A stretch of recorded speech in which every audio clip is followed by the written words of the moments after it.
नमस्कार दोस्तों, मेरा नाम राशिका सक्सेना। आज मैं आप सब लोगों से कुछ इम्पॉर्टेंट बात डिस्कस करने आई हूँ और मैं उम्मीद करती हूँ कि आप सब थोड़ा सा वक्त देके मुझे ज़रूर सुनेंगे। थैंक यू सभी को। जैसा कि हम सब देख पा रहे हैं, वर्ल्ड वॉर लाइक सिचुएशन बनी हुई है। सभी अदर कंट्रीज़ में फाइट्स चल रही है, वॉर चल रहे हैं और हज़ारों मासूम लोग अफेक्ट हो रहे हैं, उनकी जानें जा रही हैं। इस बात का हम सबको खेद है। हम सब यहाँ पे सेफ हैं लकीली, लेकिन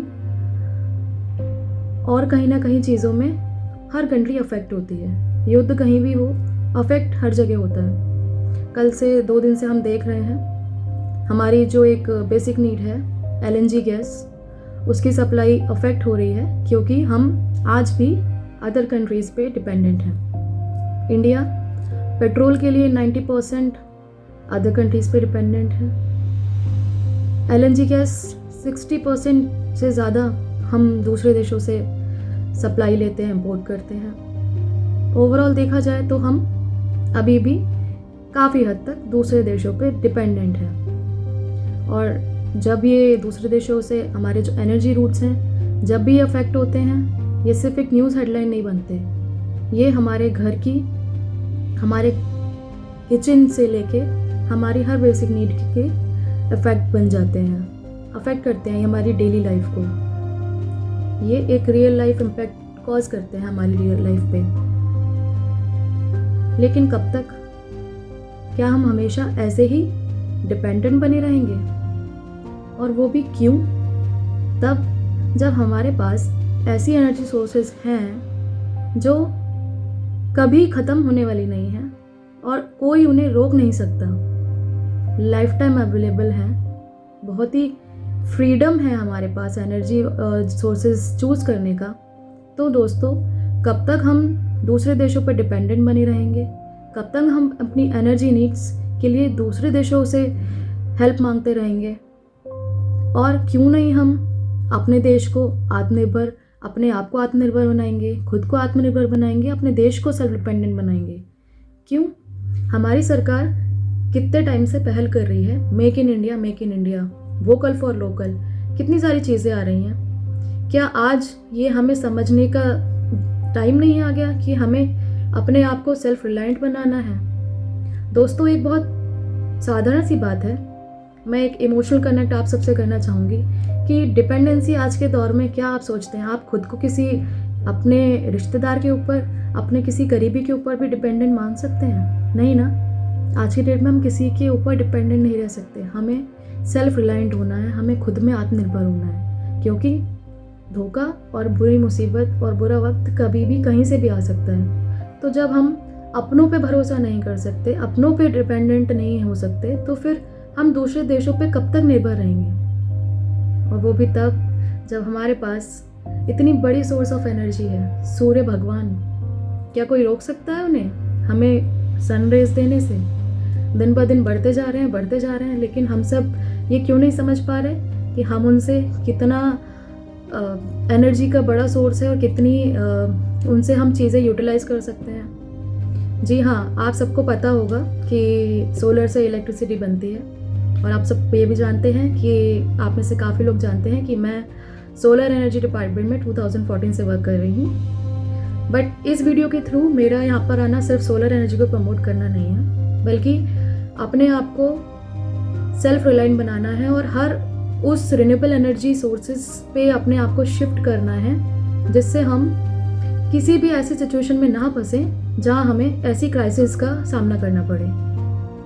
जी हाँ, विंड एनर्जी हो गई, सोलर एनर्जी हो गई। अब आप सब बोलेंगे कि अगर सोलर एनर्जी की बात करें तो सोलर एनर्जी तो इलेक्ट्रिसिटी बनाता है, तो आज की डेट में अगर LNG गैस की सप्लाई बंद हो रही है तो हम अपने घर में खाना कैसे बनाएंगे? अब आधे से ज़्यादा लोग कोल पे शिफ्ट कर रहे हैं, लेकिन मुझे ये सोच के थोड़ा सा आश्चर्य हो रहा है कि चलिए, जिनकी मजबूरी है, गांव देहात, जिनके पास अवेलेबिलिटी नहीं है और जिनके पास उतना बजट नहीं है कि वो मॉडर्न इक्विपमेंट्स को अपने डेली लाइफ में ला सकें, तो उनकी तो ठीक है, वो कोयला जला के, कुछ जला के अभी टाइम बीर के लिए अपना कर सकते हैं। लेकिन जो हम लोग सेल्फ सफिशिएंट हैं, हम लोग को टेक्नोलॉजीज़ भी पता है, मार्केट में कई ऐसे प्रोडक्ट्स हैं जो इलेक्ट्रिसिटी के थ्रू हमारे डेली नीड्स में और होम अप्लायंसेस के तौर पे भी यूज़ किए जा सकते हैं। तो क्या हम उनको एक ऑप्शन की तरह यूज़ नहीं कर सकते इन क्राइसिस सिचुएशन? मैं नहीं कह रही कि गैस प्रॉपर ख़त्म हो या हमारा यूजेस ख़त्म हो, जब तक है ठीक है, लेकिन फ्यूचर को लेके हमें इस बात को सोचना होगा कि सोलर से अगर हम इलेक्ट्रिसिटी बना रहे हैं तो इलेक्ट्रिसिटी से भी हम एट द एंड खाना कुक कर सकते हैं घर में। कैसे? क्यों? हमारे पास सोलर वाटर हीटर है, सोलर कुकर है, हमारे पास इंडक्शंस हैं, स्टोव्स हैं, हर वो अप्लायंसेज है जिससे हम इजीली इलेक्ट्रिसिटी से कनेक्ट करके खाना कुक कर सकते हैं। और हाँ, इसके लिए हमें सेल्फ सफिशिएंट होना पड़ेगा। तो जितनी परसेंटेज ऑफ पब्लिक है जो परचेज कर सकती है ऐसे अप्लायंसेस, वो प्लीज़ उसका यूज़ करें। और जो हमारे पास अदर सोर्सेज अभी बचे हुए हैं उनको छोड़ दें प्लीज़, उनके लिए जो ये सब नहीं खरीद सकते, जैसे कि मतलब गांव में या उसमें, तो उन लोग के लिए थोड़ी सी एनर्जी सप्लाई को हमें खुद से रिस्पॉन्सिबल होकर छोड़ देना चाहिए। लॉन्ग टर्म के लिए भी अगर हम सोचें, और सोचना ही पड़ेगा क्योंकि सिचुएशन कभी भी किसी के साथ भी कहीं भी हो सकती है, ये हम सब अच्छे से जानते हैं। तो इंडिया आज भी कोल और इम्पोर्टेड गैस जैसी चीज़ों पर डिपेंडेंट है, लेकिन ये सॉल्यूशन रिलायबल नहीं है। हम सब ने देखा है कि पॉल्यूशन का लेवल क्या बढ़ा हुआ है, उसमें कार्बन इमिशन और अदर जो गैसेस हैं, SO2, sulphur dioxide, nitro dioxide, जो हम सब के लिए हार्मफुल हैं। एनवायरनमेंट को बहुत ज़्यादा भर चुकी हैं ये गैसेस, एंड हम सबको ब्रीथ करना भी हैवी है। मैं अगर बात करूं हाईटेक सिटीज़ और टियर 1 सिटीज़ को छोड़ दूं अगर मैं, ये तो है ही है हैवी पॉल्यूटेड, और हम सबका रहना यहाँ पर मतलब बहुत अनसेफ है। लेकिन जब कभी मैंने सोचा भी, पर्सनली बता रही हूँ, कि जब कभी मैं सोचा कि चलो पहाड़ों की तरफ अगर रुख किया जाए, तो अगर आप देखेंगे तो सेफ़ वो भी नहीं है। वो भी काफ़ी हद तक AQI लेवल उनका भी काफ़ी हद तक बढ़ चुका है।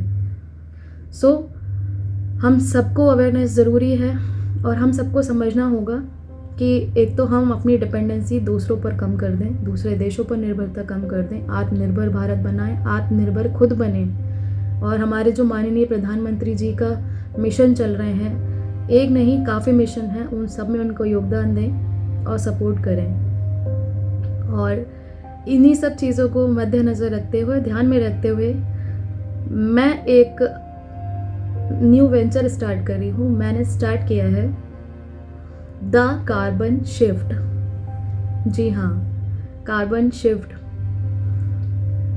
कार्बन शिफ्ट एक ब्रांड नहीं है, एक मूवमेंट है, एक मिशन है, एक ऐसा प्लेटफॉर्म है जहाँ से मैं चाहती हूँ कि मेरे साथ साथ आप सब लोग इस जर्नी में जुड़ें और आप सब लोग मेरी जर्नी में सहयोग करें। कैसी जर्नी? वो जर्नी जहाँ हम हर वो पॉसिबल कोशिश करेंगे अपने देश को कार्बन इमिशन से रोकने के लिए और एक बेहतर फ्यूचर की तरफ ले जाने के लिए। जी हाँ, बेहतर फ्यूचर मतलब ग्रीन एनर्जी सोर्सेज की तरफ हम जाएंगे। ऐसी एनर्जी चूज़ करेंगे जिनसे कोई कार्बन इमिशन नहीं होगा, कोई हार्मफुल गैसेस नहीं निकलेंगी, और हम अपनी आने वाली जनरेशन के लिए एक बेहतर फ्यूचर क्रिएट कर पाएंगे जहाँ पे वो खुल के सांस ले पाएँ और वो वहाँ पे ये ना कहें कि आप लोगों ने हमारे लिए क्या फ्यूचर क्रिएट करा। जी हाँ, वक्त यही है। अगर अब देर करी तो बहुत देर हो जाएगी और बहुत कुछ नुकसान हो सकता है। तो ये हमें समझने की ज़रूरत है, और मैं बहुत श्योर हूँ, मैं ट्रस्ट करती हूँ आप सब पर कि आप सब मेरी इस जर्नी में बिल्कुल जुड़ेंगे। जी हाँ, द कार्बन शिफ्ट एक ऐसा प्लेटफॉर्म है जहाँ पर मैं अवेयरनेस क्रिएट करूँगी हर उस पॉसिबल सोर्सेज ऑफ एनर्जी की जो क्लीन हो, सेफ हो, सस्टेनेबल फ्यूचर और सस्टेनेबल वर्ल्ड को क्रिएट कर पाए और कार्बन एमिशन को रोक पाए। द कार्बन शिफ्ट एक डीकार्बनाइजेशन प्लेटफॉर्म है जहाँ पे हमें हर वो पॉसिबल एफर्ट करना है कि हमें कार्बन एमिशन को मैक्सिमम से मैक्सिमम रोकना है, कर्ब करना है। जी हाँ, जब कार्बन रुक जाएगा तो फिर हमारे लिए एक बेहतर एनवायरनमेंट क्रिएट होने जा रहा है, और इस सब को हम सब साथ में मिलकर लिखेंगे, हम सब साथ में मिलकर एक बेहतर फ्यूचर क्रिएट करेंगे। एंड मुझे पता है आप सब इस जर्नी में मेरे साथ हैं। सो कनेक्टेड रहिए, मैं बहुत जल्दी धीरे धीरे अपने इस प्लेटफॉर्म के थ्रू आप सबको अवेयर करती रहूँगी नए नए टेक्नोलॉजीज़ के थ्रू। और जो आप सबके माइंड में कन्फ्यूजन्स हैं मैं बहुत बेसिक से स्टार्ट करूँगी, आप सबको अवेयर करूँगी और आप सबके अवेयरनेस को एक एक्शन में ज़रूर कन्वर्ट करवाऊँगी द कार्बन शिफ्ट के थ्रू। सो सभी को बहुत बहुत धन्यवाद मेरे को इतना टाइम देने के लिए और मुझे सुनने के लिए। और मैं आशा करती हूँ आप सब आगे भी मेरे साथ इस जर्नी में ऐसे ही जुड़े रहेंगे। And at last I just want to thank my divine, जिन्होंने मुझे आज इस काबिल बनाया कि मैं एक ऐसा ब्रांड क्रिएट करने जा रही हूँ जहाँ मैं एक सोशल कॉज के लिए वर्क करने वाली हूँ और एक पर्पसफुल ब्रांड बना रही हूँ। And thank you all of you for the support इस जर्नी में, क्योंकि मेरे जो बहुत से फ्रेंड्स हैं वो जानते हैं कि journey has not been easy for me.